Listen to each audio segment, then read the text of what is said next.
Bonsoir à tous. Tout d'abord, merci de vous être connectés à ce webinaire intitulé «Renforcer la confiance des professionnels de santé envers la vaccination contre le Covid-19 en France». Et je suis très heureuse d'accueillir ce soir le professeur Elisabeth Botelho-Nevers, le professeur Odile Launay et le docteur Pierre Verger pour répondre à toutes vos questions et à quelques petites questions qu'on a préparées si vous n'en aviez pas suffisamment. Bonsoir. Euh, Un petit point, un petit peu pour vous expliquer qui organise ce webinaire ce soir. Il s'agit de l'initiative du Vaccine Confidence Project, qui organise une série de webinaires partout en Europe et qui est actuellement basée et qui a été fondée en 2010 à la London School of Hygiene and Tropical Medicine. Pour l'organisation de ces webinaires, le Vaccine Confidence Project a reçu un financement d'AstraZeneca, mais il est important de noter qu'aucun des orateurs présents ce soir n'a reçu de support dans le cadre de la préparation de cette soirée. Rapidement, l'agenda de cette soirée. On va d'abord faire un premier point. On va revenir sur des questions presque un peu précises et pratiques. Et vos questions, n'hésitez pas à les poser avec le petit onglet questions-réponses sur la vaccination Covid proprement dit. Et dans un deuxième temps, nous accueillerons la Team Allo pour évoquer l'utilisation des réseaux sociaux pour promouvoir la vaccination. En tout cas, je vous souhaite une bonne soirée. Nous allons donc pouvoir commencer.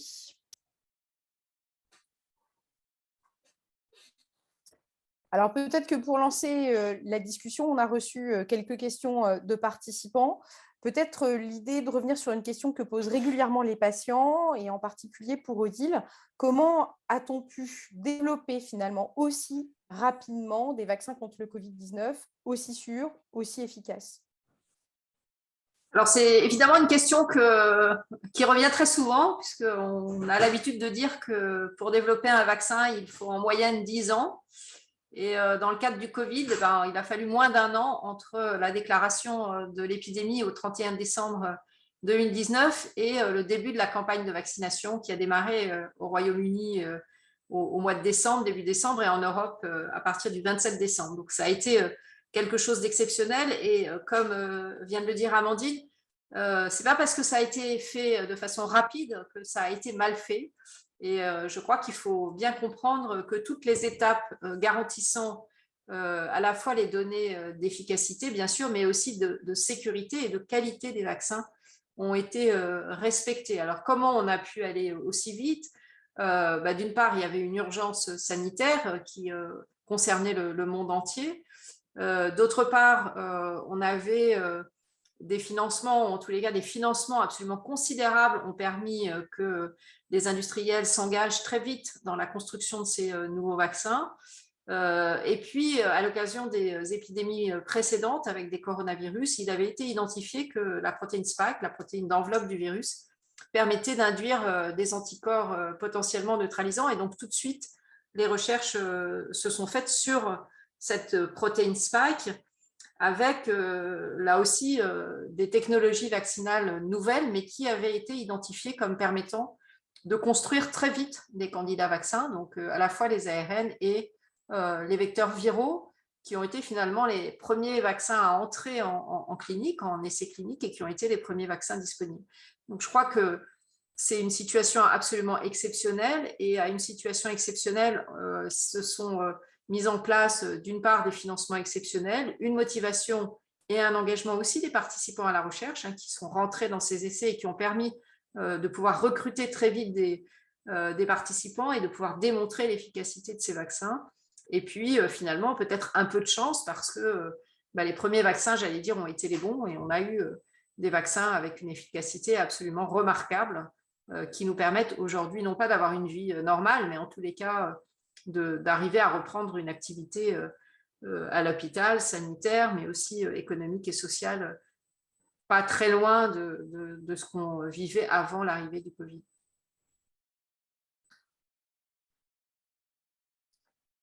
Actuellement, on a réussi en France à atteindre un taux de couverture vaccinale en population générale relativement élevé. Le pass vaccinal vient finalement, qui avait probablement permis de vacciner plusieurs millions de Français, vient d'être, on va dire, mis de côté. Finalement, maintenant, quels sont les arguments, peut-être une question pour Elisabeth, pour inciter nos patients à se faire vacciner, ceux qui ne le sont toujours pas?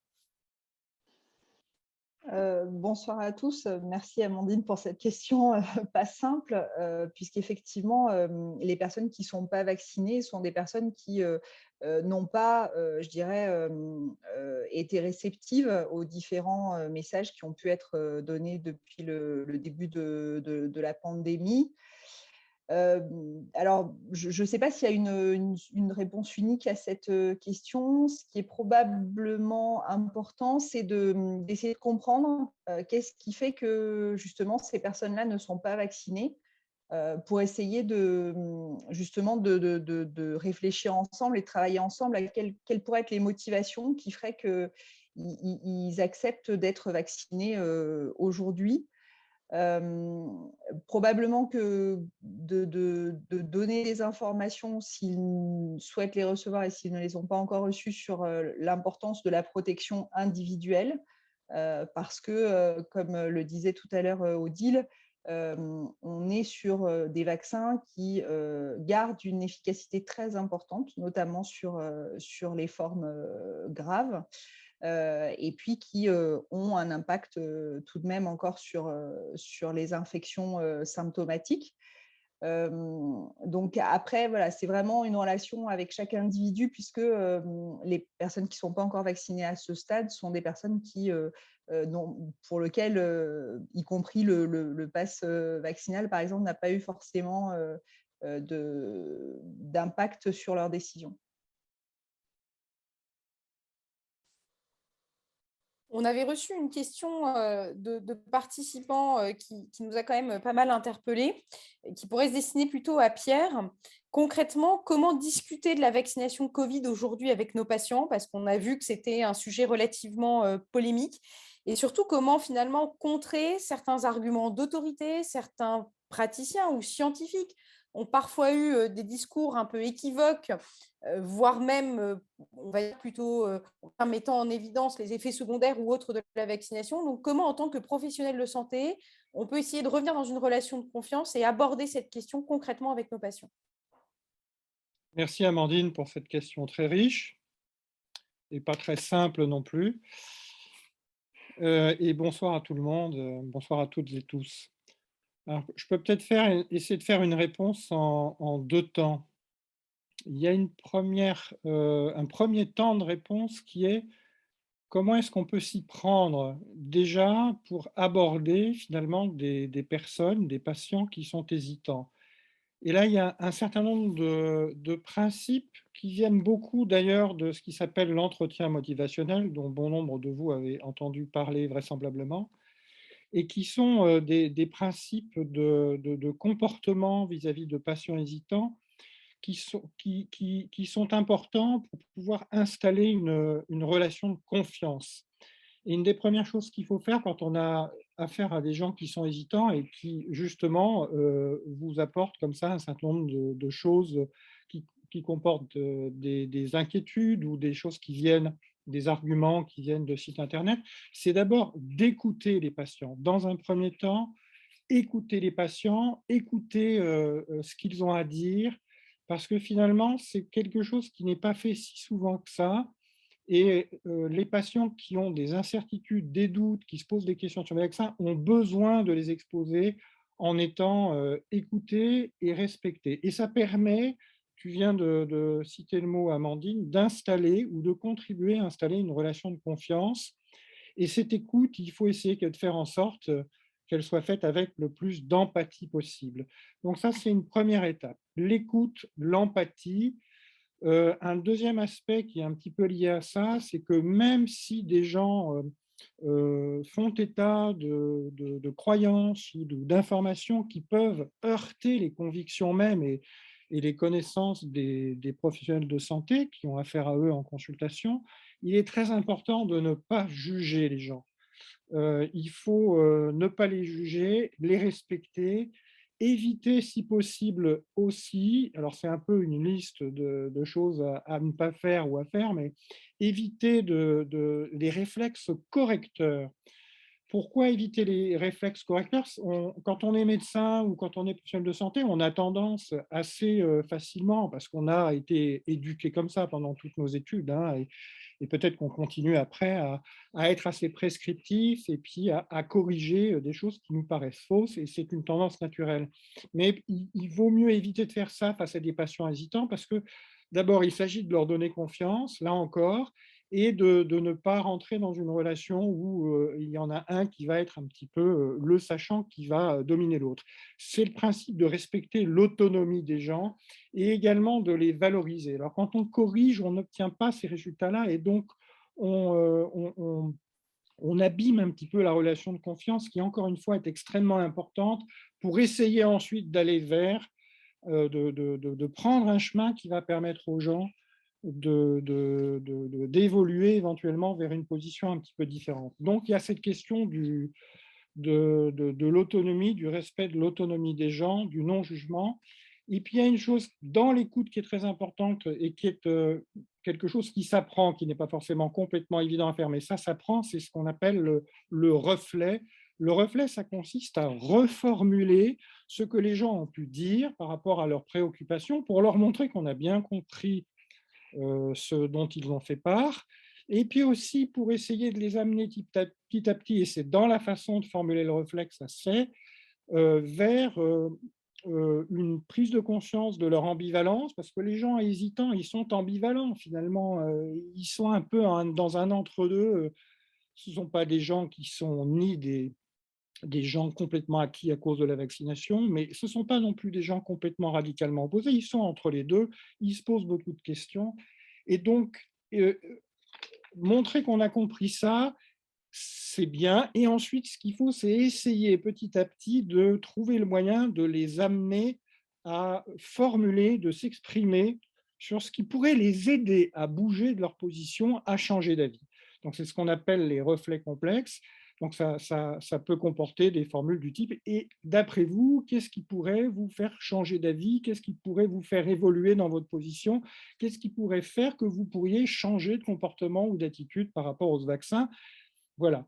Et puis, je terminerai peut-être aussi par quelque chose sur cette première partie, c'est que lorsque l'on est professionnel de santé, on peut avoir tendance à vouloir donner de l'information parce qu'on pense qu'on fait bien son travail comme ça, et c'est tout à fait naturel d'ailleurs de le penser. Et encore une fois, on a été éduqué comme ça. Mais dans le principe de l'entretien motivationnel, en fait, on se rend compte que c'est contre-productif de faire ça. Il vaut mieux attendre que les gens vous sollicitent, vous posent des questions pour leur répondre, et si vous proposez de leur donner une information, il vaut mieux le faire en sollicitant leur autorisation. Pourquoi? Parce que lorsqu'on envoie, lorsqu'on pousse de l'information vers les gens et que cette information, ils ne l'ont pas sollicitée, mais finalement, ça rebondit et finalement, ils n'écoutent pas, et donc c'est pas très efficace. Donc ça, c'est un premier aspect de la question, c'est comment s'y prendre. Vous voyez que c'est des choses qu'on peut sentir de manière assez intuitive, mais qu'on ne fait pas forcément en tant que médecin ou en tant que professionnel de santé dans son activité quotidienne, mais ça se travaille et ça s'apprend et ça s'améliore avec la pratique. Après ça, sur le contenu, lorsqu'on est... Donc vous avez compris que la formulation contrer les arguments risque un petit peu d'être contre-productive en réalité. Mais par ailleurs, lorsqu'il y a des choses que les patients disent et pour lesquelles ils vous demandent votre avis et pour lesquelles ils vous ont donné l'autorisation d'apporter des éléments d'information, la chose qui peut être la plus utile de faire, c'est de rappeler des faits scientifiques, des faits qui font consensus, et quand bien même y aurait-il un certain nombre de gens qui disent des choses différentes, sans rentrer dans une contre-argumentation, dire des choses qui sont des faits que vous connaissez, les dire de façon intelligible, simple, claire, en fait, s'exprimer de la manière la plus simple possible, claire, et éventuellement aussi, mais ça peut être les patients qui vous le demandent, donnez votre avis personnel, jouez un rôle modèle en quelque sorte, parce que finalement, vous bénéficiez quand même d'un avantage qui est très important en tant que professionnel de santé et en tant que médecin, c'est que la plupart des patients vous font confiance. Les professions médicales sont les professions dans lesquelles les patients ont le plus confiance. Alors évidemment, ce n'est pas 100% des cas, mais ça, c'est un avantage que vous avez, et montrer que vous pouvez jouer un rôle modèle, montrer que vous pouvez vous engager vous aussi dans un geste de vaccination lorsque les patients vous demandent votre avis. Ça peut être quelque chose qui peuvent les aider et les guider sur la voie ou les prendre par la main pour modifier un petit peu leur comportement, leurs attitudes. Parmi, on va dire un peu les hésitantes, enfin les plus hésitantes, on a les femmes enceintes. On a vu les difficultés à vacciner contre le Covid-19 les femmes enceintes. On n'a pas de données précises de couverture vaccinale en France chez les femmes enceintes, mais on sait en tout cas que c'est un facteur de réticence. Odile, Elisabeth, selon vous, quels sont les vrais arguments, on va dire, et est-ce que vous pourriez nous rassurer sur la vaccination des femmes enceintes? Alors, je veux bien démarrer peut-être si Elisabeth me laisse Vas-y, démarrer. Odile. Effectivement, on a des données, mais qui sont peut-être encore provisoires, qui montrent que c'est 30% des femmes enceintes qui seraient vaccinées contre le Covid, alors qu'on a maintenant des données montrant d'une part que en cas de Covid, il y a un risque à la fois pour la mère et pour le fœtus, donc en cours de grossesse. Donc l'indication de la vaccination est très claire. Et puis on a maintenant beaucoup de recul et des données sur un nombre très important de femmes enceintes qui ont reçu le vaccin Covid à partir du deuxième trimestre de la grossesse dans un premier temps, puis ensuite des données au cours du premier trimestre de la grossesse, et des données qui montrent d'une part que le vaccin est efficace lorsqu'il est administré chez une femme enceinte, et d'autre part qu'il n'a pas d'effet indésirable, que ce soit sur l'issue de grossesse, sur des prématurités éventuelles, sur des petits poids de naissance, enfin, tous les critères qui ont pu être étudiés sur des très grosses bases de données montrent que ce vaccin, et je parle des vaccins ARN, pour lesquels maintenant on a vraiment énormément de données, n'ont pas de problème en termes de sécurité, ni pour la mère, ni pour l'enfant. Donc on a toutes les données aujourd'hui nécessaires pour inciter vraiment très fortement les femmes enceintes à se faire vacciner.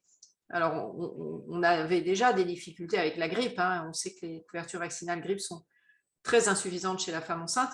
Il y a des réticences à la fois des femmes qui sont très inquiètes de pouvoir prendre des risques et de faire prendre des risques à leurs enfants. Mais il peut y avoir aussi, et je crois que c'est important de le souligner, des réticences de la part des soignants. Et peut-être que c'est important, en tous les cas pour nous, de bien partager ces données sur l'intérêt de la vaccination et sur les données sur la sécurité de la vaccination au cours de la grossesse auprès de nos collègues. Alors en général, les obstétriciens sont assez convaincus. C'est parfois un petit peu moins le cas avec les sages-femmes qui peuvent suivre les femmes tout au long de la grossesse. C'est aussi parfois moins le cas avec les infirmières qui sont un relais potentiel. Et puis, ça peut être aussi des questions pour les médecins traitants qui peuvent là aussi inciter les femmes à se faire vacciner. Donc, on a sûrement beaucoup de communication à faire autour de cette vaccination, de son intérêt, du risque de Covid grave chez la femme enceinte et du risque potentiel donc, en fin de grossesse de transmettre aussi aux nourrissons. Les femmes enceintes sont en plus des femmes jeunes, donc qui ont souvent déjà des enfants à domicile. Et on sait aujourd'hui que le virus SARS-CoV-2 est beaucoup transmis par les enfants qui n'ont pas été vaccinés. Et donc, les femmes enceintes, si elles ne sont pas vaccinées, sont particulièrement à risque aussi d'être en contact avec ce virus. Donc, toutes ces raisons, tous ces éléments, je pense, sont importants à transmettre. On a démarré en France un peu plus tardivement la vaccination des femmes enceintes parce qu'on attendait d'avoir des données avec ce vaccin. Aujourd'hui, on a toutes les données nécessaires pour convaincre et, enfin, en tous les cas, expliquer et apporter les éléments qui doivent permettre aux femmes enceintes de prendre une décision la plus éclairée possible. Je compléterai peut-être juste, parce qu'Odile l'a très bien dit, les données scientifiques sur la sécurité, tant chez la mère que chez l'enfant, et sur l'efficacité sont vraiment importantes. Je pense que il faut probablement expliquer ce qu'est un Covid chez la femme enceinte et vraiment le surrisque majeur d'évolution défavorable, soit pour la mère, soit pour le nouveau-né, parce que les mamans souvent ont peur de l'effet du vaccin, mais c'est vrai qu'il faut qu'elles aient conscience que le virus peut être responsable vraiment de conséquences importantes. Et voilà, comme l'a dit Odile, je rejoins vraiment Odile, c'est important que tous les soignants que ces femmes vont pouvoir rencontrer puissent avoir ce discours-là, puisque c'est le discours qui va pouvoir être basé sur des données qui sont des données internationales, quelques données nationales également. Et du coup, vraiment de mettre en avant la protection du bébé à venir. Et puis, comme le disait Odile, en France, la vaccination de la femme enceinte, pas qu'en France, mais notamment, est parfois une vaccination sur laquelle il y a beaucoup de craintes, y compris de la part des soignants. Et vraiment d'expliquer qu'en vaccinant la maman, non seulement on protège la maman, mais on va protéger le bébé en transférant des anticorps, etc. C'est probablement aussi un moment un peu privilégié où on peut discuter plus largement même de la vaccination au cours de la grossesse. Et puis, comme le disait Pierre tout à l'heure, aussi peut-être essayer de comprendre tout simplement au départ qu'est-ce qui fait qu'elles ont peur et qu'elles ne souhaitent pas se faire vacciner, et travailler un petit peu sur les motivations qui pourraient faire que justement ces futures mamans décident de se faire vacciner. Alors, après avoir abordé la question des mamans, je pense qu'on a tous envie de savoir ce que vous feriez pour la vaccination des enfants dans un contexte de forte circulation virale Omicron, une efficacité d'un vaccin sur l'infection qui est moins bonne avec ce variant qu'avec les variants historiques. On voit bien que la vaccination des enfants peine à décoller en France. Quels sont aujourd'hui les arguments que vous donneriez à des parents pour faire vacciner leurs enfants? Je pense poser cette question aussi à Odile et Elisabeth à nouveau, mais Pierre, bien entendu, vous pouvez apporter votre pierre à l'édifice. Elisabeth, peut-être tu commences? Allez, je commence cette fois-ci. Alors, effectivement, en France, il y a eu beaucoup de débats autour de la vaccination de l'enfant, hein, moins de 12 ans, alors que dans d'autres pays, par exemple aux États-Unis, ça a été une vaccination qui a vraiment été promue par tous les organismes. Donc, c'est vrai qu'on peut comprendre que des parents se posent la question finalement, surtout qu'à un moment donné, on a beaucoup mis en avant l'intérêt collectif de vacciner les enfants pour en gros protéger soit les personnes à risque, voire même les personnes non vaccinées. Et avec l'évolution des variants actuels et la moindre capacité qu'ont les vaccins à éviter l'infection et donc la transmission quelque part, on voit bien que cet argument tient peu, en tout cas. Ce n'est pas qu'il tient plus du tout, puisqu'il y a quand même une réduction du risque d'infection, mais il est moins important.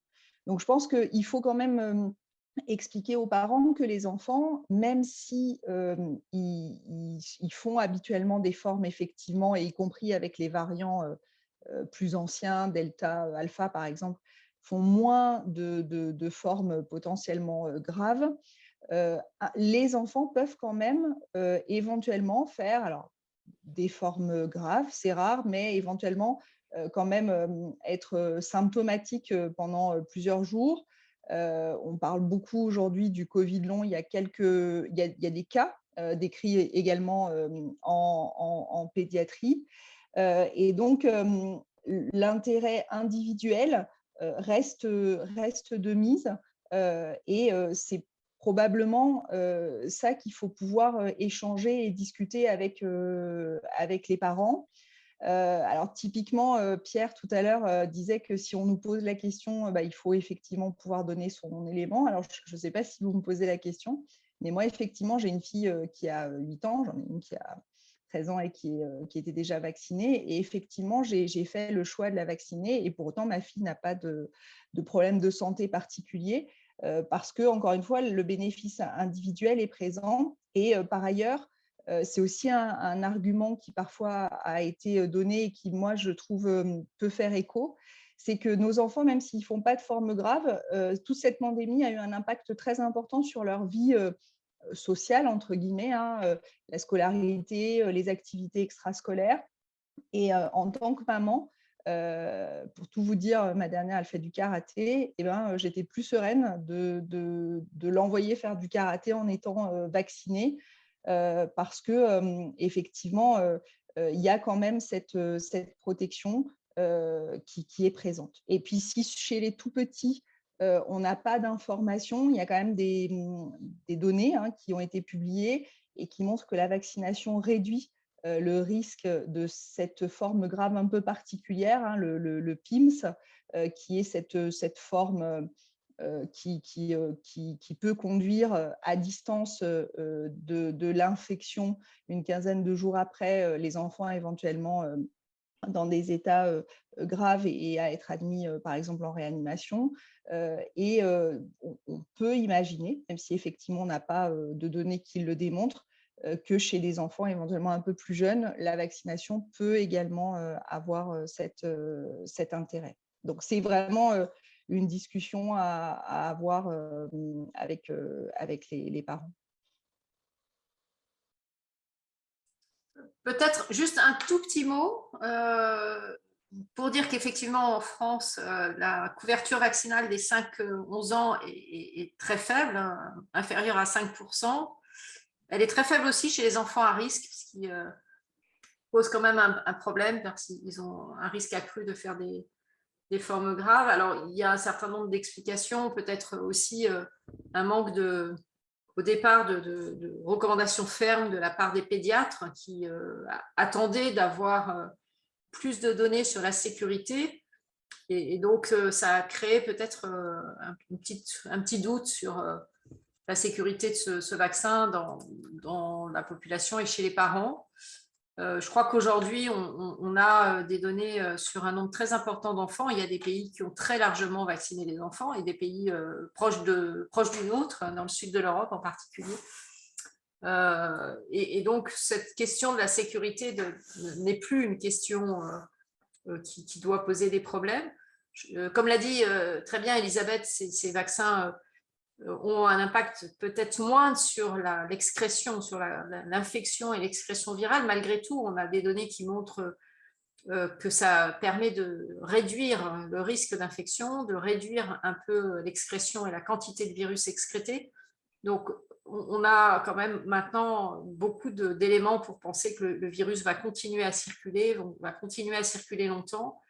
Et on voit aujourd'hui que le virus circule beaucoup chez les enfants. Donc, la vaccination des enfants est un moyen de limiter cette circulation qui, même si ça n'a pas un impact individuel direct, ça a un impact sur leur vie et leur vie sociale en particulier, l'ouverture des écoles, le stress qu'on peut voir dans les écoles. Enfin, moi, je suis aujourd'hui complètement convaincue de l'intérêt de la vaccination des enfants, même si c'est vrai que c'est pas les enfants qui font les formes les plus sévères, mais beaucoup de pays vaccinent contre la grippe les enfants, pas pour les protéger eux, mais pour avoir un impact sur le réservoir qu'ils représentent. Et je crois que pour le Covid, aujourd'hui, on a suffisamment d'éléments pour le proposer. Je vois que Pierre a levé la main, oui. Ah oui, parce que je vais me transformer en celui qui pose des questions, mais si je rebondis sur ce que viennent de dire Elisabeth et Odile, enfin, un des éléments qui pourrait faire hésiter un petit peu les gens à se vacciner, c'est que effectivement, les vaccins par rapport aux nouveaux variants Omicron et les nouveaux variants d'Omicron semblent moins efficaces que ce qu'on aurait souhaité pour limiter la transmission de ces virus. Mais moins efficace, ça ne veut pas dire pas efficace du tout. Et donc, c'est quand même mieux de pouvoir bénéficier d'une efficacité, même si elle est moindre que ce qu'on espérait, pour diminuer la transmission. Donc, ma question, c'est est-ce que quand même un des arguments aussi de la vaccination des enfants, c'est aussi de pouvoir limiter les risques de transmission lorsque les enfants sont infectés à des personnes à risque qui sont dans leur entourage. Donc, est-ce qu'il n'y a quand même pas un petit effet, voire un effet pas négligeable du tout, de protection des personnes à risque dans l'entourage des enfants, qu'il s'agisse des parents ou qu'il s'agisse des grands-parents d'ailleurs. Donc, c'est une question que je vous retourne là. Oui, je pense qu'effectivement, ça fait partie des arguments. Hein. C'est limiter au maximum la circulation du virus, même si on n'empêchera pas complètement la circulation du virus, mais plus on aura une proportion de la population immunisée et immunisée à un degré suffisant, et le vaccin apporte un plus, y compris chez les gens qui ont déjà été infectés. Plus la proportion de cette population immunisée, correctement immunisée, sera importante, et moins le virus va circuler.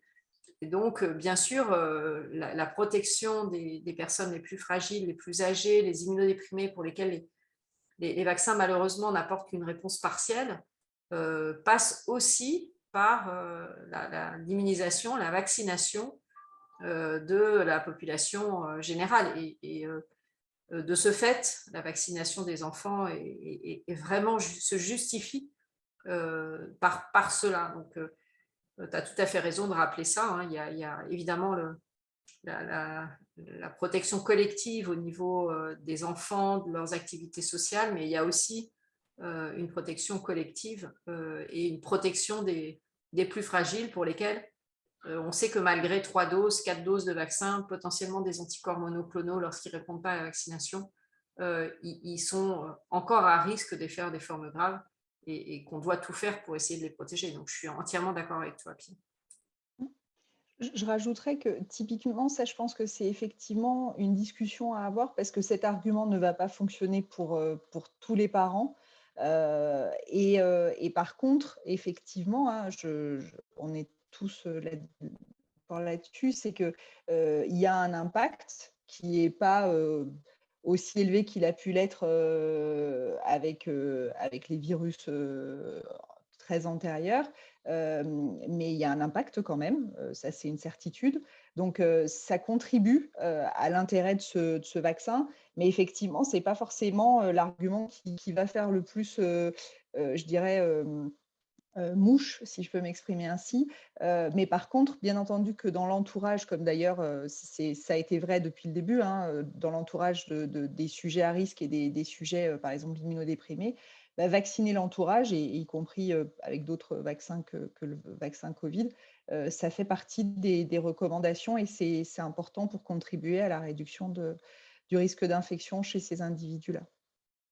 Oui, c'est ça. Je vais être très bref parce que je vois qu'il y a des questions dans la Q&R là, mais effectivement, moi, ce sur quoi je voulais insister, c'est que si des arguments de protection de collective, des gens qu'on ne connaît pas, on voit bien que ça ne marche pas très bien comme type d'argument, enfin, en discutant avec différents professionnels de santé. Enfin, je ne dis pas que ça marche jamais, hein, mais globalement, ce n'est pas les arguments les plus forts. Par contre, ce qui semble avoir un impact plus important, c'est je vais protéger les miens, c'est-à-dire ceux de mon entourage familial. Et ça, c'est des arguments qui ont plus de chances de faire mouche auprès des parents. Le fait de vacciner les enfants va protéger, va permettre de continuer d'avoir des relations familiales avec les grands-parents ou des gens malades qui ont des maladies chroniques dans la famille de façon quand même un petit peu plus facile que pas de vaccination du tout. Je vais essayer de résumer je suis désolée, Pierre, mais je Oui, vois le temps filer. Je vais essayer de résumer les questions qui nous sont posées en direct. Et je pense qu'ils tournent un petit peu autour du rythme des rappels et puis de cette 4e dose chez les sujets âgés. Et donc, on a une question, c'est a-t-on une idée finalement du rythme auquel il va falloir se revacciner? Puisque là, on a l'impression qu'on est déjà à 3 voire 4 doses en moins de 18 mois pour les sujets les plus âgés. On peut peut-être mixer la question à aussi, ajouter à cette question la question de l'infection vaut une injection. Est-ce que c'est toujours vrai pour le variant Omicron? En particulier, je pense que beaucoup de cliniciens sont confrontés à des sujets âgés qui ont été infectés là en ce début d'année par Omicron et qui finalement sont éligibles à la 4e dose. Faut-il, oui ou non, faire la 4e dose à ces sujets-là? Faut-il faire un contrôle sérologique dans ces situations-là? Et est-ce qu'on a vraiment des vrais corrélats de protection sur ces sérologies? Pour être à peu près clair sur cette première partie de question, enfin voilà, 4 questions en une seule, on va dire. Tu me poses la question à moi, je vais essayer de répondre. Le rythme des rappels, aujourd'hui, c'est difficile de dire. On est face à un nouveau vaccin et surtout à un nouveau virus. On n'a jamais eu de vaccin contre les coronavirus. Et il semble que l'immunité, finalement, elle soit de relativement courte durée. Se greffe là-dessus la problématique de l'immunité qu'on pourrait appeler croisée, ou en tous les cas à plus large spectre sur les variants, ce qui explique finalement que les pays puissent avoir des recommandations et des attitudes différentes. On a vu Israël démarrer très vite la 4e dose, la France attendre un petit peu, mais finalement, devant des données épidémiologiques qui montrent que certains patients, et surtout les plus âgés, semblent aujourd'hui être de nouveau à un risque un petit peu plus élevé de faire des formes sévères, les éléments sont en faveur de cette 4e dose, mais encore une fois, réservée à des populations à la fois plus fragiles, mais également avec un système immunitaire et une réponse mémoire qui peut être de plus courte durée. Donc, je crois que on apprend quand même au fur et à mesure. Il faut rester extrêmement vigilant. Il faut avoir une surveillance à la fois des données immunologiques, mais aussi des données cliniques, et puis essayer d'adapter au mieux les recommandations. Et je crois que c'est ce qui est aujourd'hui la règle, en tous les cas en France. Alors, est-ce qu'un Covid vaut une injection? On a beaucoup de données avec les premières souches. Et on avait des données qui montraient que lorsqu'on avait eu le Covid et qu'on avait reçu ensuite une dose de vaccin, on avait des titres d'anticorps et une réponse cellulaire d'excellente qualité.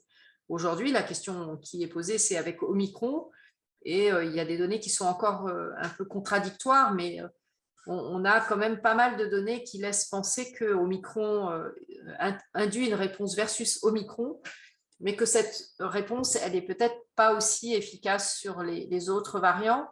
Et dans ce contexte, il paraît quand même raisonnable de pouvoir proposer une dose de vaccin en plus d'Omicron. Alors, à quel délai? C'est la question qui peut se poser. Les immunologistes considèrent que le délai de 3 mois est minimal entre l'infection et la vaccination, ou entre 2 doses de rappel, mais que probablement, si on espace un petit peu plus les doses, c'est mieux sur un plan immunologique.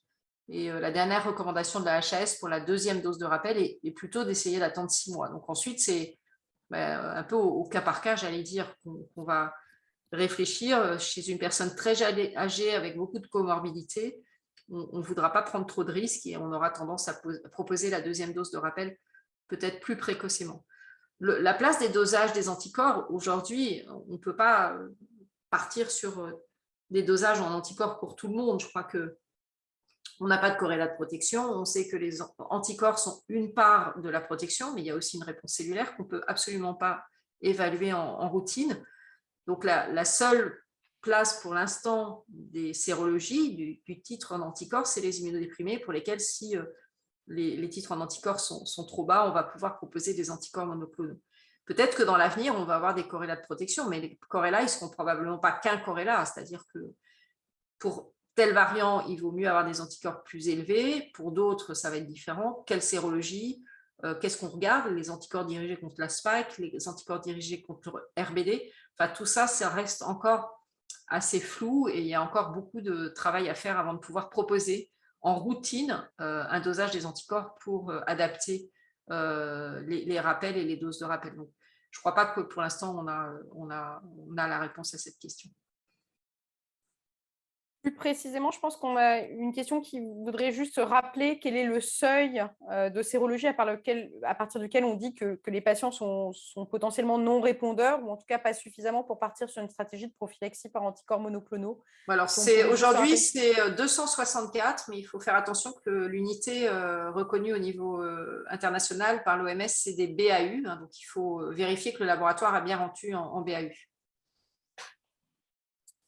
Une dernière question, peut-être, entre guillemets, du public. Effectivement, on a l'impression que les résultats sur l'efficacité du vaccin sur la propagation du variant Omicron, et en particulier sur le risque d'infection et donc de transmission, sont un petit peu limités ou en tout cas parfois contradictoires. Globalement, est-ce qu'il y a un message qu'on pourrait retenir ce soir? Alors, il y a des données, notamment américaines, et puis peut-être même d'autres, parce que c'est vrai que dans cette épidémie, il y a des données qui sortent en permanence, qui montrent quand même qu'il y a une réduction des infections, y compris asymptomatiques ou paucisymptomatiques, alors qui varie en fonction aussi du délai par rapport à la dernière injection. Et c'est ça qui complique un petit peu la donne. Mais globalement, il y a une étude, par exemple, qui est parue il y a un mois maintenant, je dirais, dans le JAMA, et qui montre que on est sur, par rapport à Delta, on est sur une réduction aux alentours de 30%. Et avec Delta, on était plutôt aux alentours, par exemple, de 60. Donc, on ne peut pas dire que la vaccination n'a aucun impact sur l'infection, y compris asymptomatique, et quelque part après sur la transmission. Je crois que c'est Odile tout à l'heure qui disait qu'effectivement, on a quand même des données qui montrent que la vaccination va pouvoir éventuellement plus vite réduire l'excrétion virale par rapport à quelqu'un qui n'est pas vacciné. Mais il est certain qu'on ne peut pas dire se vacciner empêche de transmettre le virus. Et c'est un peu parfois l'écueil qui est fait, et où on assistait, alors maintenant il n'y a plus de masque, mais où on assistait à des gens vaccinés qui enlevaient le masque. Donc, la vaccination réduit les infections, moins à l'heure actuelle qu'elle ne réduisait avec les premiers virus. Donc, ce n'est pas un impact nul, mais on est sur des chiffres qui varient. Alors, mes collègues, n'hésitez pas à compléter et à me contredire, parce qu'effectivement, d'une étude à l'autre, et en fonction de à quel moment est-ce qu'on a regardé par rapport à la dernière injection, mais on est aux alentours, grosso modo, de 30% si on considère les infections paucisymptomatiques. Voilà. Donc, ce n'est pas nul, effectivement, mais du coup, ce n'est pas du tout du 100%. Donc, ce n'est pas une garantie. La vaccination n'est pas une garantie de ne pas être infecté. Par contre, les impacts de la vaccination sur l'hospitalisation, sur des formes graves et sur le décès vont, par contre, rester à des niveaux beaucoup plus élevés de réduction du risque, de l'ordre de 80, voire 90%. Là aussi, un peu variable en fonction d'où on se situe par rapport à la dernière dose, par exemple. Mais donc, on est sur quelque chose de beaucoup plus efficace qui persiste sur ces données-là. Risque Merci. qui n'est pas négligeable encore avec l'Omicron d'ailleurs. Hein. Enfin, ce n'est pas parce qu'il est moindre que par rapport au Delta qu'il n'y a pas de risque avec l'Omicron. Hein. De forme grave, tu veux dire? De forme grave. Merci à vous. On va devoir conclure sur cette première partie. Juste peut-être une dernière question et une réponse extrêmement rapide. Pierre, est-ce qu'il y a quelque part un endroit où on peut trouver un super outil pour apprendre à communiquer auprès de ses patients sur la vaccination Covid et la vaccination en général? Ben, il y a un outil qui est très bien, qui est traduit dans plein de langues, qui a été fait par une trentaine de scientifiques internationaux qui s'intéressent beaucoup à la question de l'hésitation vaccinale ou de la confiance vaccinale, si vous préférez, et de comment communiquer sur tout ce qu'il y a autour de ça, et notamment sur les faux arguments ou la désinformation. Ça s'appelle le manuel de communication sur la vaccination. Ça a été traduit en français. Et j'ai envoyé aux organisateurs et à toi, Amandine, le lien pour que ça puisse être transmis aux participants de ce webinaire. Jetez-y un coup d'œil parce que c'est vraiment écrit et destiné aux professionnels de santé. Vous allez y apprendre beaucoup de choses très intéressantes sur comment se construit la désinformation. Et vous pourrez tirer là un certain nombre d'éléments qui pourraient vous être utile face à des patients pour, non pas, encore une fois, je répète, hein, contrer leurs arguments à eux, enfin, mais leur montrer que voilà, c'est plus compliqué que ça se construit de telle manière, ces fausses informations, et on se fait piéger un petit peu. Quand on connaît mieux la manière dont la désinformation se construit, on est plus à même de résister ensuite à de nouvelles fausses informations. Donc c'est vraiment un travail très utile qui a d'ailleurs été envoyé à Alain Fischer, notre monsieur vaccination, et qui l'a trouvé également remarquable, et dans lequel vous pouvez puiser beaucoup d'informations très utiles pour votre activité de tous les jours. C'est vraiment très pragmatique. Et vous pouvez le diffuser, bien entendu, ce lien auprès de vos collègues. Merci Odile, merci Pierre, merci Elisabeth d'avoir répondu à toutes ces questions. Il y en a probablement plein d'autres à poser et plein de réponses à apporter. Sans transition, je vais passer la parole à Sophie qui va modérer la deuxième partie de cette réunion. Justement, peut-être qu'on va rentrer dans le vif du sujet de la désinformation et des réseaux sociaux. Bonne soirée. Bonsoir à tout le monde. Bonsoir, merci Amandine. Bonsoir. Merci Amandine, merci à tous vraiment pour vos interventions. Oui, c'est exactement ça. C'est super que vous ayez terminé par une question sur les communications parce que c'est vraiment sur ce point que portera la prochaine partie de la session. Donc moi, je m'appelle Sophie, je suis directeur associé d'impact et apprentissage chez Purpose. Mustapha, tout va bien avec... Ouais, donc moi, je suis directeur associé d'impact et apprentissage chez Purpose, une agence d'impact social basée à New York, mais avec des équipes vraiment partout dans le monde. Donc moi, je suis basée à Londres, mais je travaille aussi sur nos projets en France, en Pologne, en Inde, au Kenya, etc. Et donc, ça fait 2 ans que nous, on travaille avec les Nations Unies sur la campagne UN Verified. Et aujourd'hui, je vais vous parler un petit peu de cette campagne et de Team Halo, qui est vraiment une initiative de cette campagne. Donc, tout d'abord, je vais vous présenter à 3 membres de la Team Halo qui sont ici avec nous aujourd'hui. Et ensuite, je vous présenterai notre travail et après, on aura l'opportunité d'avoir une discussion avec les membres de la Team Halo. Donc, tout d'abord, je vais commencer par vous présenter à Andrea Masella, qui est basée dans le Royaume-Uni. Andrea est un médecin-chercheur qui a travaillé sur un des vaccins contre la Covid. Et donc, Andrea ne parle pas couramment français, donc de temps en temps, je traduirai pour lui. Ensuite, je vais vous présenter à Dr Ubaid Al-Ahlal, un cardiologue qui est aussi un comédien. Et lui, il est basé au Maroc et avec ses 2 rôles, donc comédien et cardiologue, il utilise l'humour pour enseigner et communiquer sur la science.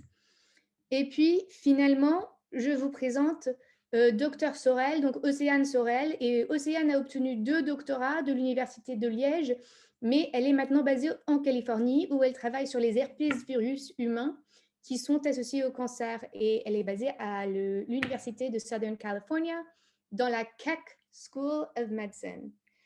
Donc, comme j'ai dit, je vais commencer par vous présenter un peu le projet qu'on a mené pendant ces 2 dernières années avec les Nations Unies. Et ensuite, on aura l'opportunité de parler avec Océane, Ubaid et Andrea. Donc, Mustapha, si on passe à la suivante. Mustapha, if we go to the next slide. Parfait. Donc, Verified, la campagne Verified a été lancée au début de la pandémie. Il est vraiment rapidement devenu évident que l'information et la lutte contre la désinformation seraient essentielles pour combattre la COVID-19. Et les Nations Unies savaient vraiment qu'ils auraient besoin d'aide à cet égard. Le type de réponse qui vraiment était nécessaire, qui reste vraiment nécessaire, dépassait leur capacité de communication. Et donc, ils se sont associés à Purpose. Et Purpose, on a vraiment cette expertise en matière de com pour vraiment les aider à passer au niveau suivant. Donc, au cours de ces 2 dernières années, on a utilisé Verified pour aborder une série de questions liées à la pandémie et nous avons développé cette vidéo pour vous montrer l'étendue du travail qu'on a entrepris. Donc, Mustapha, si tu pourrais commencer la vidéo. Ah, on n'entend pas. Mustapha, I think you're on mute, so unmute.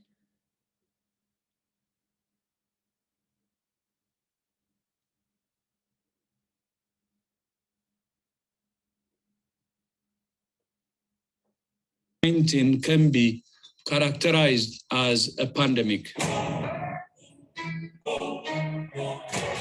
You heard 5G causes coronavirus? As the COVID-19 pandemic spreads, another virus is infecting our lives, misinformation. That is why we are launching Verified. Verified was created by the United Nations to tackle misinformation. It's really, really important to get factual information out there. This is one of the largest collaborative exercises that science has ever seen. Do not self-medicate, get tested and treated. The vaccines can protect us against the Delta variant.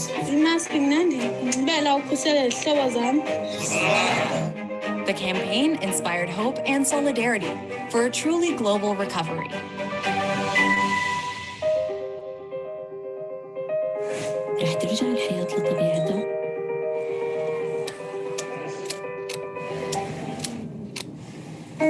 Let us stay strong and stand together.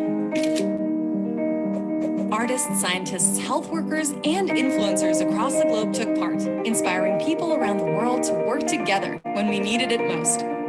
Good communication saves lives.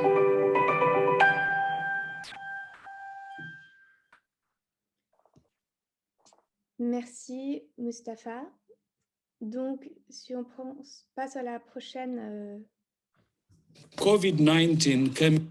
La prochaine slide. Super. Donc, comme vous l'aurez vu dans la vidéo, on a vraiment fait campagne maintenant sur de nombreuses questions autour de la Covid. Cependant, vraiment, la nécessité de lutter contre la désinformation sur les réseaux sociaux a toujours été et reste vraiment au cœur de notre travail. Donc, nous avons vraiment abordé cette question à travers une variété d'interventions, en inondant vraiment l'Internet d'informations exactes et aussi en utilisant des messages qui travaillent un petit peu plus à travers le changement de comportement. Donc, la COVID a vraiment renforcé un défi qui préexistait la pandémie, donc cette propagation rapide de la désinformation sur les réseaux sociaux. Les gens considèrent vraiment que les réseaux sociaux, les Facebook, etc., c'est vraiment une source d'informations fiables. Et les gens ou vraiment les gens à qui ils font confiance leur partagent des informations importantes. Mais en réalité, ce que nous, on a observé, ce que les chercheurs ont observé, ce qu'on sait vraiment, c'est que les réseaux sociaux sont en réalité devenus la principale source de création et de diffusion de désinformation. Et bien sûr, pendant la pandémie, cela a eu un réel impact sur l'adoption des comportements de santé publique nécessaires pour lutter contre la COVID-19. Donc, si on passe à la prochaine, next one, suivante, sorry. Je suis désolée, on fait un petit peu dans un modèle bilingue aujourd'hui. Je pense qu'il nous manque quelques slides. Mustafa, Mustafa, can you go back? Okay. And back again. Oh. And OK. Et donc, la désinformation... wait, sorry, forward, please. Super. Donc, la désinformation se propage véritablement aussi rapidement, voire encore plus rapidement que le virus lui-même. Et dans de nombreuses régions du monde et pour de nombreuses populations, le niveau de culture, de littératie numérique était faible et les gens avaient de réelles difficultés à accéder aux informations dont ils avaient besoin et vraiment à identifier ces informations et à reconnaître quelles étaient les sources fiables auxquelles ils pouvaient faire confiance. Donc, vraiment trouver un moyen d'atteindre les gens là où ils sont avec les informations dont ils ont besoin est essentiel et a toujours vraiment été l'objectif principal de la campagne Verified. Next slide. Next slide. Donc, une des questions qu'on a vraiment commencé par se poser est pourquoi les gens partagent la désinformation. Beaucoup de gens ne souhaitent pas le faire et le font malgré eux. La réalité est que les désinformations sont souvent très émotionnelles et les gens finissent par les partager par désir de protéger ceux qu'ils aiment. Et l'information est vraiment perçue comme étant factuelle, même s'il ne l'est pas. Et donc, comme vous verrez dans la prochaine vidéo, Mustafa will play the next video, on a parlé à de nombreux experts sur ce sujet. Desinformação é o maior monstro que a gente tem que combater hoje em dia. Desinformação é aquela peça que foi criada para tentar te enganar. If it's too good to be true, it is very likely that it is false. With coronavirus specifically, what we're seeing is that because governments are handling this differently and health agencies are all handling this differently, there isn't a consensus on what's happening and what's going on and what people need to know. Lo que sabemos sobre la desinformación es que una de las razones de su éxito es que apela a nuestras emociones. Eso es peligroso, sobre todo cuando tiene que ver con falsas curas o tratamientos. A lot of the time, misinformation is shared by people who are sharing it in good faith. So a lot of people share these pieces of misinformation out of genuine concern. It can be anybody, it can come from anyone, even people like us can fall for misinformation. The best way to counter is to find a reliable expert on the subject, and promoting those voices is incredibly important. Et donc, pour nous, vraiment, c'est vraiment ça, pour cela qu'on a créé Team Halo.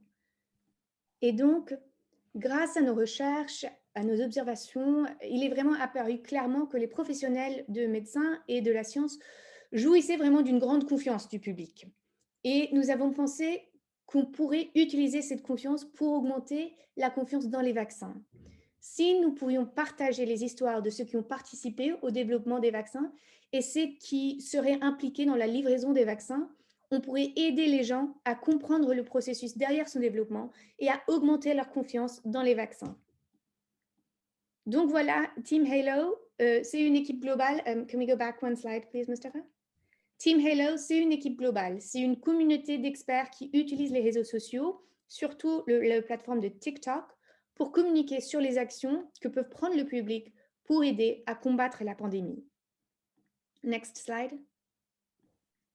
Le public peut leur poser les questions qu'ils ont et puis les membres de Team Halo leur répondre d'une manière honnête, d'une manière fiable, avec les informations correctes. En réalité, ce qu'on fait avec ce projet, c'est récupérer les réseaux sociaux pour lutter contre la désinformation. Next slide, please. Mais les questions et les interrogations du public varient vraiment d'une communauté à l'autre, d'un contexte à l'autre. Mais vraiment, elles tournent toujours autour de cette question de confiance. Donc, c'est pour ça, next slide, please, qu'on ne va jamais trouver un message ou une histoire qui va fonctionner pour tout le monde. Nous avons besoin d'une variété d'approches en matière de communication. Nous avons donc besoin d'une équipe mondiale avec des voix du monde entier qui représentent toutes sortes de communautés. C'est vraiment ça, c'est que les avis d'experts doivent être amplifiés de manière à ce que les différentes communautés puissent les entendre. Un expert, par exemple, de l'Angleterre ne peut pas parler à un public espagnol, par exemple. Il faut vraiment trouver des experts partout dans le monde qui peuvent parler aux communautés partout dans le monde. Next slide, please. On a maintenant plus de 100 membres du Team Halo partout dans le monde. Et next slide, please. Je vais maintenant partager avec vous quelques informations sur l'impact du Team Halo sur l'application de TikTok au cours de cette dernière année, depuis que le Team Halo a été lancé. Donc, entre eux, ils ont créé plus de 4000 vidéos. En plus, next slide, please. Leurs vidéos ont reçu plus de 1 200 000 commentaires et plus de 240 millions de vues organiques, ce qui est vraiment étonnant, c'est vraiment super. Et puis aussi, bien sûr, le travail de l'équipe du Team Halo a également été largement couvert par les médias. Donc, on voit BBC, CNN, The Guardian, etc. Et à travers les médias plutôt traditionnels, ils ont eu un nombre de visiteurs de 1,2 milliard. Donc, ce qu'on va faire maintenant, c'est parler avec ces 3 membres de Team Halo qui nous ont rejoints aujourd'hui, qui vont partager leurs expériences et leurs opinions sur l'utilisation des médias sociaux. Si vous souhaitez leur poser des questions, vous pouvez les inscrire dans la rubrique questions et réponses. Et moi, je vais pouvoir voir les questions que vous avez à leur poser et je leur demanderai. Mais en attendant vos questions, on va commencer avec les miens. Et donc, peut-être, Océane, peut-être qu'on pourrait commencer avec vous. Pourquoi, pour vous, est-ce qu'il est essentiel d'utiliser les réseaux sociaux pour communiquer sur la santé publique? Alors, c'est une bonne question. Je pense que c'est important parce que déjà les gens vont chercher les informations sur les réseaux sociaux maintenant, qu'il y a énormément de désinformation qui circule et que si on n'essaye pas de combattre cette désinformation à l'endroit où elle se propage le plus, alors ça va être compliqué de lutter contre ça parce que les réseaux sociaux maintenant, la plupart des gens ont tous au moins un réseau social qu'ils utilisent tous les jours. Et c'est la plupart des gens se fournissent en information à cet endroit-là. Donc, pour vous, c'est vraiment une question d'atteindre le plus facilement le plus grand nombre de personnes. Oui, c'est ça. Et puis c'est l'outil le plus utilisé à l'heure actuelle hein, pour l'information et la désinformation aussi. Donc oui, c'est un moyen d'atteindre un grand nombre de personnes de manière assez simple. Oui, non, je suis d'accord. Et puis, Ubaid, qu'est-ce que vous en pensez? Pourquoi est-ce que vous avez choisi d'utiliser les réseaux sociaux et de faire partie de Team Halo? Tout d'abord, je suis vraiment très content d'être là avec vous. Merci pour l'invitation et pour cet échange-là vraiment très, très pertinent. Moi, je pense que c'est le moyen le plus efficace de nos jours pour pouvoir toucher la large, on va dire, un large spectre du public. Hein. Vous savez, quand on parle de TikTok, on parle d'une population qui va de 8 ans, 7 ans, 9 ans jusqu'à un peu plus âgé avec les autres réseaux sociaux. Donc maintenant, le public de mon expérience, ne part plus chercher l'information quand il s'agit vraiment d'une recherche. Il cherche à ce qu'on lui envoie, à ce qu'on lui ramène, à ce qu'il scrolle et qu'il ait une information devant. On voit de moins en moins des jeunes se mettre devant la télé pour regarder France Info ou autre chose. Hein. Vraiment, c'est donc cette différenciation de génération qui fait en sorte que ça donne un rôle important des réseaux sociaux pour justement éduquer, informer et sensibiliser. Donc, ça donne toute l'importance pour moi. C'est vraiment l'élément sur lequel il faut miser, quoi. Et puis, vous aussi, Andrea, Andrea, I'll ask for your perspective as well. Do you have anything to add in terms of why you use social media to communicate about science? Yeah, definitely. So I think historically, public health has had a very top-down style of communication, which is there is no way to just interact with this communication, right? It's just you get officials giving you the right information and then you're just meant to listen to that and just follow the instructions. Whilst with Team Halo is a bit different. I'll let you translate first. Thanks, Andrea. Donc comme a dit Andrea, historiquement, la santé publique, les besoins de communication de la santé publique ont utilisé des chaînes plutôt officielles. Donc vraiment, par exemple, comme ce que fait les Nations Unies la plupart du temps.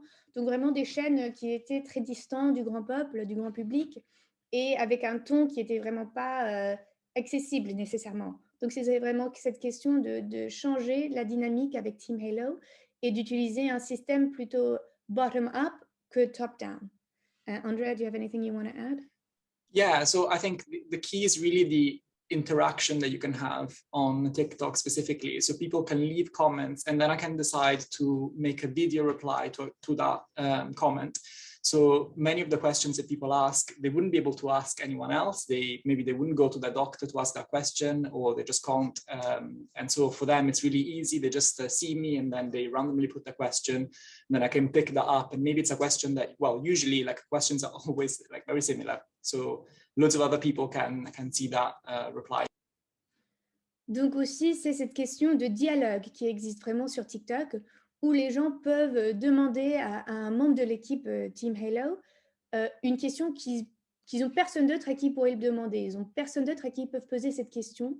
Mais alors, il est très souvent aussi qu'ils ne sont pas le seul à avoir cette question. Ils ne sont pas le seul à se le demander. Et ils peuvent poser la question, et puis Andrea, Océane ou Wade peuvent leur répondre, peuvent créer une vidéo vraiment en réponse à cette question, et ça crée un dialogue qui renforce vraiment les liens entre le public et les membres du Team Halo.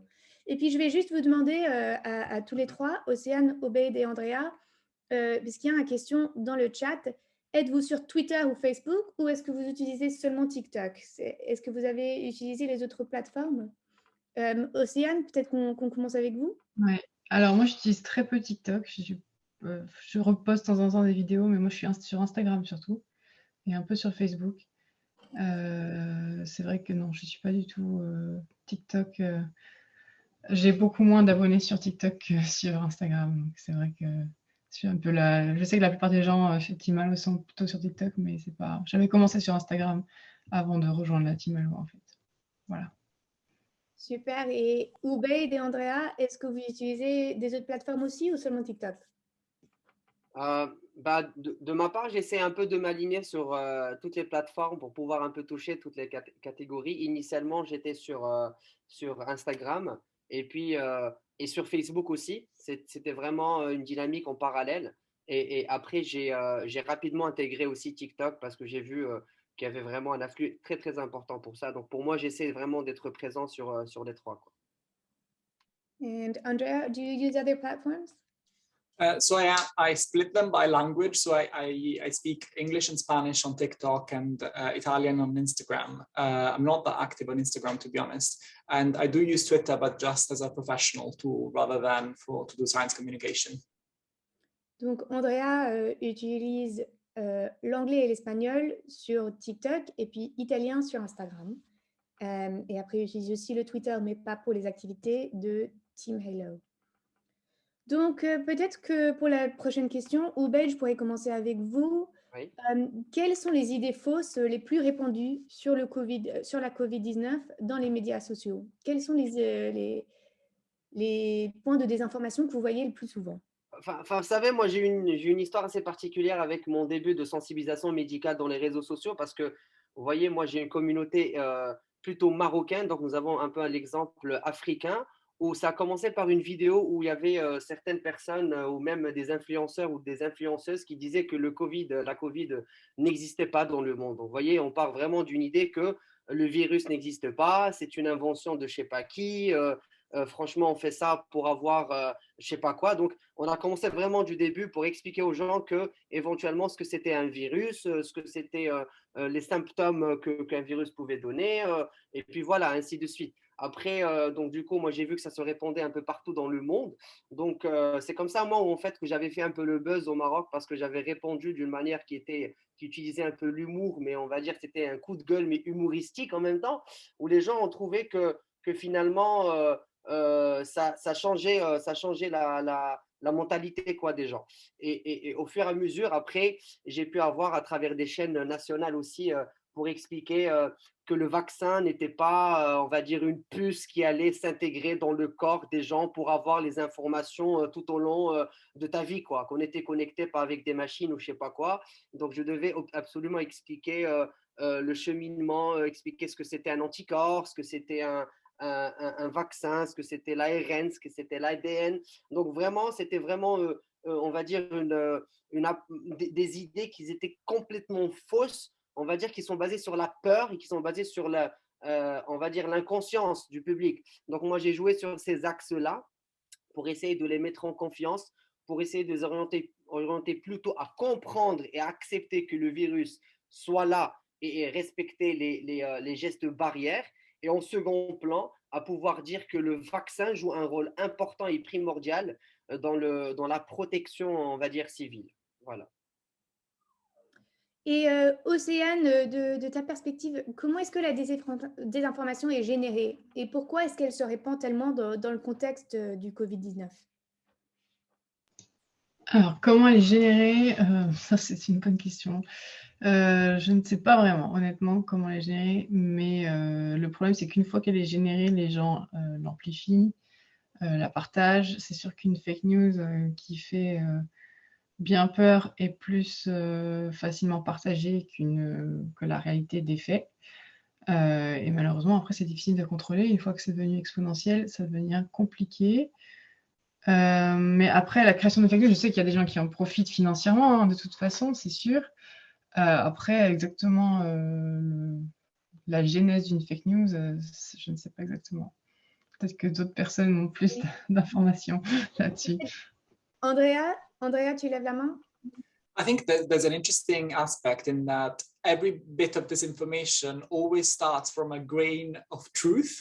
So there is like some scientific fact that's been taken out of context, twisted, and then transformed into misinformation. But usually you can trace back to something that's actually true. Donc, comme l'explique Andrea, souvent la désinformation commence avec un fait réel, avec un fait, par exemple, scientifique, mais qui est partagé hors contexte, sans vraiment l'éducation pour la comprendre. Et donc, souvent, cette désinformation a vraiment ses bases dans la réalité, mais elle est partagée, elle change, elle vraiment commence à avoir une vie à part, un petit peu, de la réalité. Et je sais que Elisabeth a posé la question, est-ce que les générations qui sont les plus sujettes à la désinformation ne sont pas celles plus âgées et donc moins éduquées au risque des réseaux sociaux et peut-être moins présentes sur les réseaux sociaux? Donc, je ne sais pas, Océane, Obeid, Andrea, si vous pouvez dire quelque chose sur comment on peut utiliser les réseaux sociaux pour accéder peut-être aux générations plus âgées.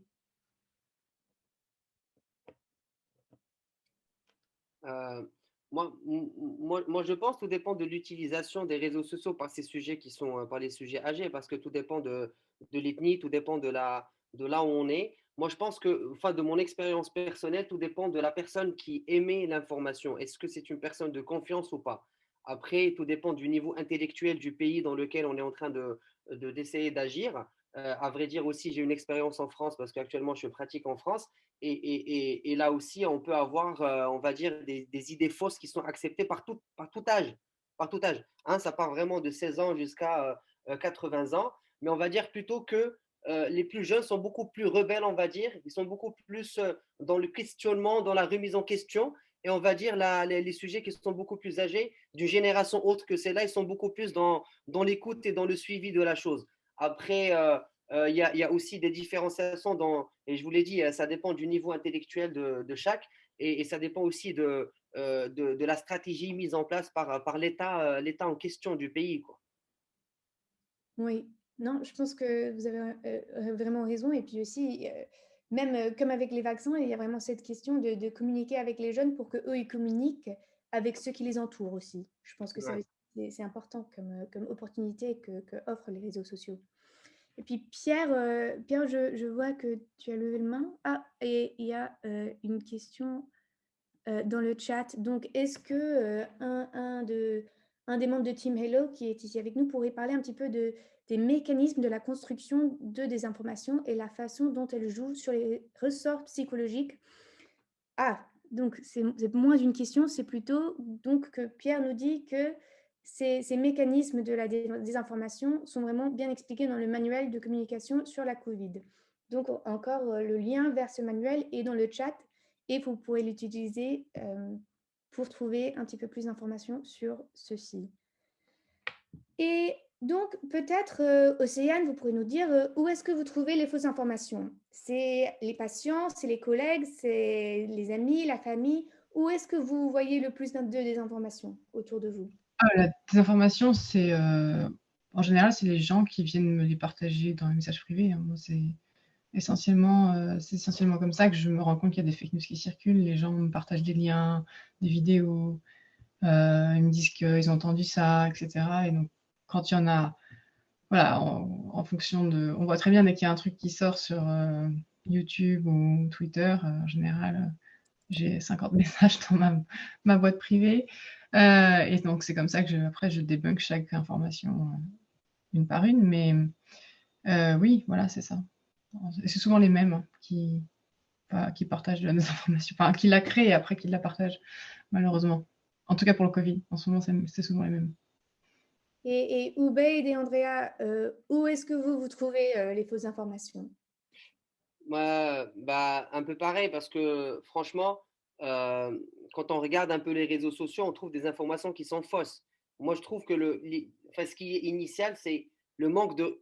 Moi, quand il y a une personne qui prend la parole et qui ne met pas la référence, qu'il n'y a pas de référencement par rapport à ses propos, c'est-à-dire que c'est personnel, c'est-à-dire que c'est son point de vue. Alors, c'est une critique, c'est un point de vue qui peut être faux, mais les gens, malheureusement, interprètent les choses d'une manière à ce que ça soit une vérité. Comme dernièrement, j'ai eu l'exemple que suite au Covid, pour pouvoir guérir et mieux se rétablir après, il fallait faire du sport pendant les 15 jours, et ce qui est complètement faux, parce que ça augmente le risque de myocardite, de myopéricardite, qui est une complication, alors qu'il fallait vraiment se reposer. Et donc, Là, c'est une personne qui ramène une information de lui-même pour dire que le sport peut éventuellement aider à mieux se rétablir d'une phase aiguë d'un sepsis, alors que non, il faut plutôt se reposer pour éviter ça. Donc, c'est des gens qui veulent des fois juste faire le buzz.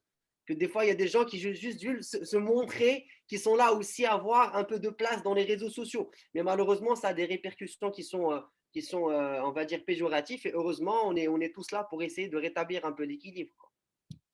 Oui, absolument. Et Andrea, peut-être que tu pourrais parler un petit peu de comment est-ce que tu fais pour contrer la chambre d'écho? How do you pierce the kind of echo chamber that people find themselves in on social media?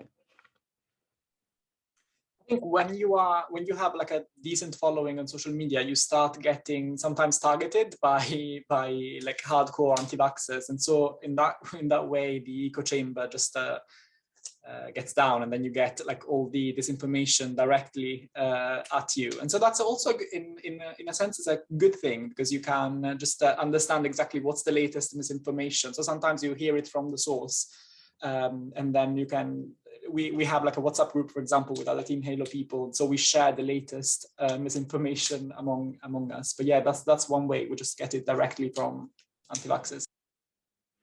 Donc, comme a dit Andrea, quand ils ont tous commencé à communiquer un petit peu plus sur la science, sur les vaccins, sur les réseaux sociaux, ils deviennent des cibles pour les anti-vax. Et donc, comme ça, ils percent un petit peu ces chambres d'écho. Et ils réussissent à atteindre des gens nouveaux parce qu'ils sont des cibles pour ces gens. Et donc, souvent, ils entendent direct des sources ces arguments anti-vax, et ils sont capables de les contrer là où ils les voient et là où ils les entendent. Je sais qu'il nous reste peut-être pas beaucoup de temps, et il y a une question dans le chat autour de la politisation des arguments anti-vax. Et comment est-ce que vous réagissez comment est-ce que vous réagissez à la politisation de ces arguments anti-vax? Je ne sais pas si un d'entre vous voudrait partager leur expérience, partager leur perspective. Je veux bien commencer. Moi, c'est assez simple. La politique, j'en parle pas du tout. Et j'essaie de... Vraiment, je crois que c'est un de mes chevaux de bataille. C'est de différencier la politique de la science. Et que c'est pas parce qu'il y a une décision politique qui a été prise que c'est forcément fondé sur les faits, et que ça... comment dire? Que c'est complètement deux choses différentes, quoi. Donc, il faut vraiment que les gens comprennent ça, mais c'est vrai qu'il y a un amalgame énorme qui a été fait.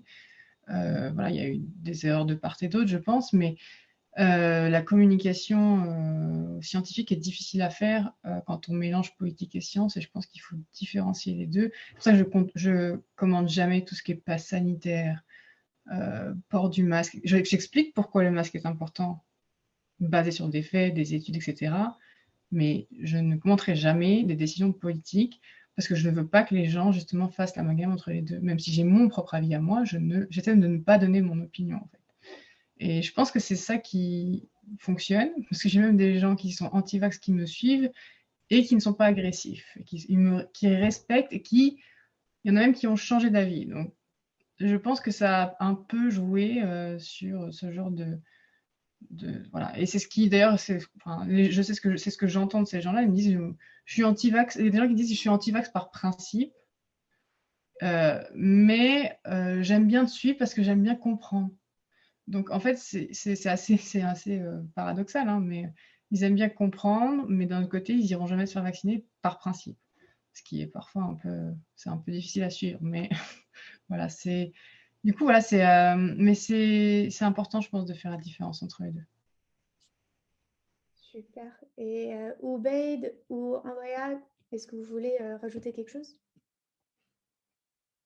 Moi, je suis assez d'accord avec elle. Franchement, il faut jouer son rôle. Moi, j'ai été sollicité à plusieurs reprises par les instituts, on va dire, un peu politisés au Maroc pour essayer d'en faire des actions, on va dire, de sensibilisation. J'ai toujours refusé pour la simple raison pour justement garder cette crédibilité envers mon public qui me font confiance. Donc, il faut faire un choix finalement. Est-ce qu'on veut s'orienter vers une institut et ne pas être libre de partager la vérité scientifique, on va dire, ou plutôt choisir d'être orienté par on va dire, tout ce qui est mécanisme politique. Donc moi, je suis assez d'accord. Il faut franchement garder cette liberté, cet espace-là pour justement avoir son positionnement, son propre positionnement, sans pour autant être influencé. Voilà. Merci. And Andrea, would you like to add anything about how you address this politicization of anti-vax? Non? OK. Il nous reste donc 4 minutes. Donc, très, très vite, j'aimerais bien que vous, tous les trois, vous pourrez partager avec nous quels sont vraiment les principaux défis que vous avez rencontrés comme membre de Team Halo.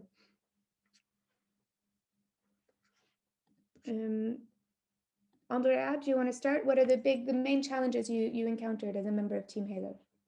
I think definitely being targeted by anti-vaxxer abuse and digital hate has been unexpected in a way, and I've had to learn how to deal with that.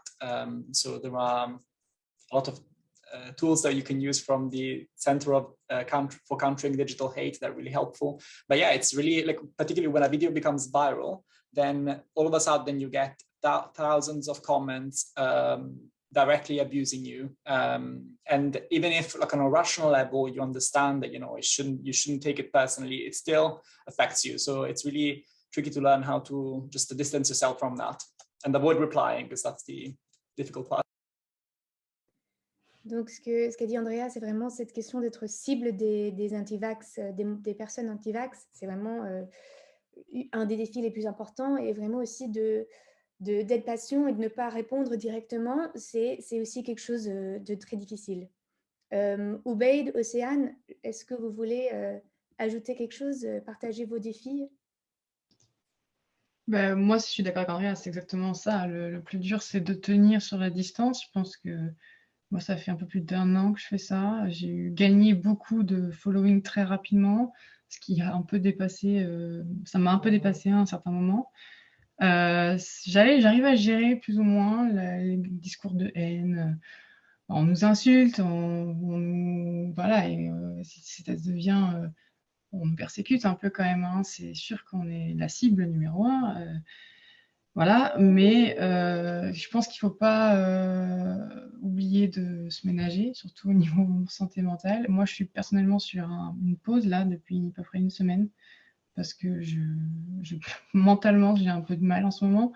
Mais je pense que c'est important. Et je crois qu'on fait tous des pauses à un moment donné, parce qu'on est vraiment au bord. À chaque fois, on a nos boulots respectifs, plus les réseaux sociaux, plus nos familles. Enfin, c'est vraiment compliqué. Et c'est surtout de durer, quoi. C'est vraiment.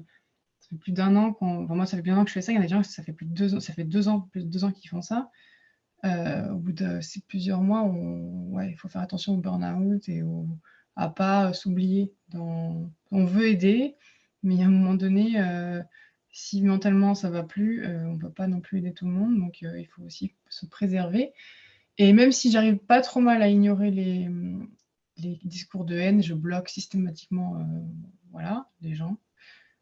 C'est quand même par moment, il y a des jours où c'est plus facile d'ignorer que d'autres, quoi, parce qu'on n'est pas forcément dans la bonne disposition pour passer au-dessus. C'est vraiment, c'est un peu dur parfois de gérer ça, mais bon, voilà. Merci. Et puis finalement, Ubaid, tes principaux défis autour de l'expérience Team Halo? Moi franchement, c'était pour moi le challenge initial, c'était vraiment de faire changer la vie des gens. Pour moi, c'était vraiment challengeant, parce que moi, je partais vraiment de très, très loin où les gens disaient que le virus n'existait pas, quoi. Et de dire que finalement, qu'on vive cette évolution de comprendre, d'accepter, de suivre, de vouloir prendre des précautions et de vouloir aussi mettre en place le processus du vaccin. Moi, c'était vraiment on va dire le challenge pour moi. Éventuellement, effectivement, on a tous des critiques, on a tous des gens qui nous envoient des messages qui sont démotivants et tout ça, mais de côté positif de la chose, on a des gens qui nous encouragent. Donc moi, c'était vraiment le fait de mettre les gens en confiance, et ça me faisait vraiment plaisir de voir que les gens changeaient vraiment de mentalité. C'est vraiment ça notre mission à nous tous, c'est vraiment de combattre, d'apporter l'information et de donner le maximum de chance aux gens d'avoir le droit à la bonne information et d'appliquer finalement, parce qu'on est tous là, c'est notre métier, de faciliter la chose aux gens. Voilà. Super, merci beaucoup Obaid, merci Océane, merci Andrea d'être ici avec nous aujourd'hui et d'avoir partagé vos expériences. Donc, vous pouvez trouver plus d'informations sur Team Halo en ligne et puis n'hésitez pas vraiment à consulter notre site si vous voulez en savoir plus. Mais pour l'instant, je remercie encore les membres de Team Halo qui sont ici avec nous et je vais laisser la parole à Amandine pour conclure la webinaire. Merci. Bonsoir à tous. Premièrement, merci tous d'avoir pris un peu de temps sur votre temps libre, entre guillemets, qui est quand même assez précieux pour venir ce soir. Merci à nos orateurs de la première partie d'avoir répondu à la plupart des questions, on va dire, un peu plus techniques vaccination. Et merci à la Team Halo et à Sophie de nous avoir présenté un petit peu les enjeux de cette désinformation et de la communication sur les réseaux sociaux. Parce que très clairement, moi, je fais partie des professionnels de santé assez convaincus du rôle qu'on peut avoir à jouer sur les réseaux sociaux, tout en ayant bien conscience des limites et en particulier du caractère extrêmement chronophage. Mais je crois qu'il faut qu'on s'investisse au-delà du conseil individuel à nos patients, vraiment sur une communication plus large et au travers des réseaux sociaux, et aussi parce que c'est un moyen effectivement d'être informé et de ne pas se retrouver du jour au lendemain devant un patient qui arrive avec la dernière fake news complètement sortie de derrière les fagots à laquelle on ne peut même pas répondre parce qu'on n'était même pas au courant. Donc très clairement, je crois que c'est un outil, mais il faut en connaître les limites et il faut peut-être qu'on s'engage tous individuellement un peu plus.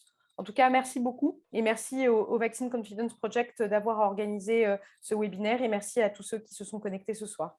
N'oubliez pas de remplir le petit questionnaire de satisfaction dont vous allez trouver le lien dans le chat assez rapidement. Je vous souhaite une agréable soirée.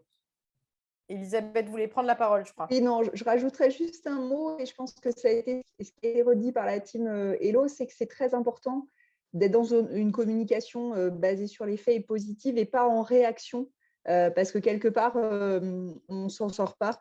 C'est vrai avec les patients et c'est probablement vrai sur les réseaux sociaux. Bonne soirée à tous et merci pour ce webinaire.